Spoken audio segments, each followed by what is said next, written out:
What's up guys, it is the T-Ball and I am back with another video. So today we're going to be going over the question, should the Lakers sign Carmelo Anthony? So before I start, if you want to see more daily NBA content just like this, be sure to drop a like and subscribe, as your support is greatly appreciated. So some people in my video where I talked about 3 buyout players the Lakers should sign, which you guys can go check out after this video, asked if I think the Lakers should sign Carmelo Anthony. The Lakers will have to free up a roster spot to sign Melo, and they will likely waive someone like Beasley who has barely played for LA this season. And even with this in mind, I would rather just waive Beasley and keep the Lakers open roster spot for another player. So as you can probably tell, I would definitely not want the Lakers to sign Melo at all, and for good reason. I know a lot of Carmelo fans out there may not agree with what I have to say, but I think you just gotta face reality that Melo is simply not a good NBA player, at least anymore, and especially in today's age. So, let's go over the key points on why I do not think the Lakers should sign Carmelo Anthony. First, Melo is simply not a good player anymore. The stats don't lie, as Melo shot 40.5% from the field, 32.8% from 3, and 68.2% from the free throw line with the Rockets. He's not efficient at all on offense, and he's also garbage on defense too. He has a defensive rating of 112 and a DBPM of -2.4, and along with a -2.5 OBPM, he has a total BPM of -4.9, which is simply terrible. His season with the Thunder was not much better, and it was bad as well with similar poor shooting percentages and a -3.8 BBPM. And if you somehow don't believe the stats, which are very bad, you could also try the eye test as well.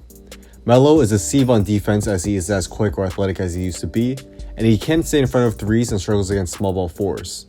He can't switch on defense, which really hurt the Rockets, and I don't think it's a coincidence that since Melo left Houston, the Rockets' defense and offense has looked much better, and they've been back to blowing out teams. I'm not saying all of the losses were on Carmelo, as it obviously wasn't, as the Rockets were dealing with injuries to Harden and suspensions from Paul, but Melo certainly didn't help the Rockets. With Melo on the court, the Rockets had a net negative rating, but when he was off the court, the Rockets' net rating shot up and went back into positive territory.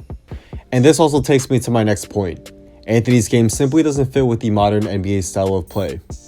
ISO ball has been slowly used less and less in offenses, where teams are opting for more ball movement.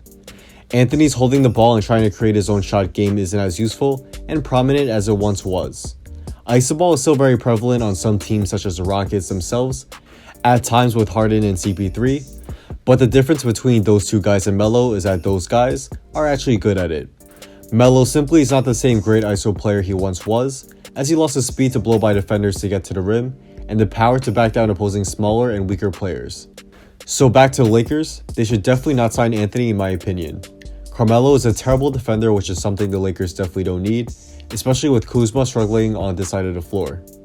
The Rockets don't need another ball-dominant player, as they really need 3-and-D guys to surround LeBron.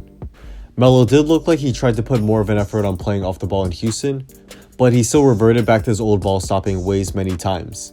If Melo were to simply just be a catch-and-shoot player like Vince Carter, I do think he could be a positive on offense, but even with this, which I doubt he would really do, his struggles on defense are just too much.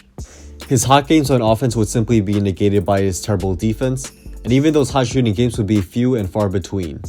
It's not a coincidence that the Thunder and Rockets are both better off with Melo off the court than on the court based on the stats from last year and this year respectively.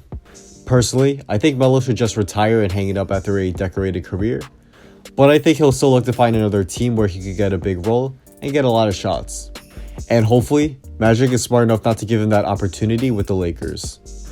So that's a wrap. Thanks guys for watching. If you guys did enjoy this video and want to see more daily NBA content just like this, be sure to drop a like and subscribe, and also be sure to turn on post notifications so you can stay updated on when my newest video will be coming out.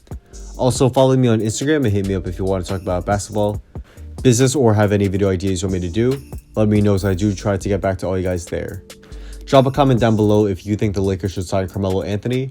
Let me know, as I do read all comments, and I'll definitely try to get back to most of you guys there as well. So once again, thanks for watching, and hopefully I'll see you guys soon for my next video. Peace.